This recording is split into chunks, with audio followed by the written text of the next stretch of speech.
नमस्कार. आशिष दत्तू ऑफिशियल मराठीमध्ये आपल्या मनापासून स्वागत आहे. आज आपण अशाच एका क्रीडा स्पर्धेसंदर्भात महत्त्वाची अपडेट देणारा हा व्हिडिओ आहे.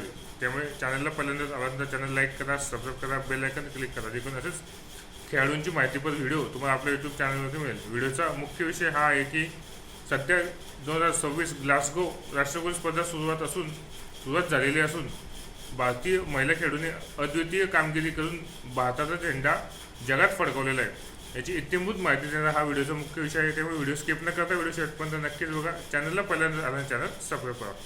चला तर मग जास्त वेळ न करता आजच्या व्हिडिओला सुरुवात करूया. गोष्ट एका मीराबाईची. तमाम भारतीय यांचे लक्ष असलेल्या राष्ट्रकुल स्पर्धेत एका महिला खेळाडूने सुवर्णपदकाची कामगिरी केली आहे. सततच्या दुखापतीमधून सावरत ऐतिहासिक सुवर्णपदकाला तिने गवसणी घातलेली आहे. त्या खेळाडूचं नाव आहे मीराबाई चानू. वेट लिफ्टिंग या खेळामध्ये सलग तिसऱ्या राष्ट्रकुल स्पर्धेमध्ये भारताला सुवर्णपदक जिंकून देण्यात तिने सिंहाचा वाटा उचललेला आहे.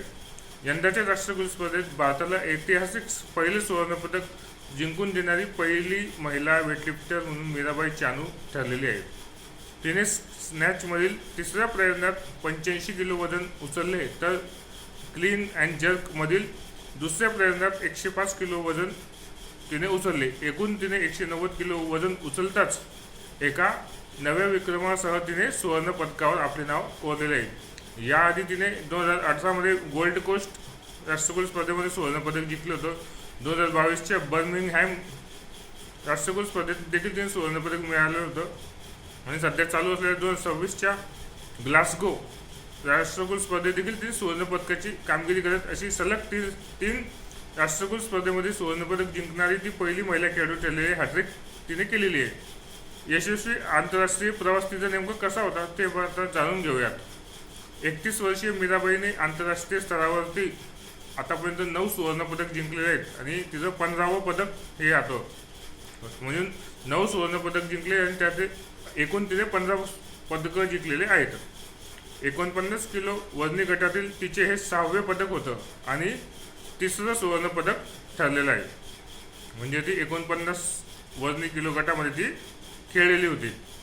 राष्ट्रकुल स्पर्धेनंतर तिचा प्रवास टोकियो ऑलिम्पिकपर्यंत पोहोचलेला होता आणि टोकियो ऑलिम्पिकमध्ये तिने ऐतिहासिक रौप्य पदकावरती समाधान मानलेलं होतं. वेटलिफ्टिंग या प्रकारामध्ये वैयक्तिक रौप्य पदक जिंकणारी ती पहिली खेळाडू ठरलेली होती.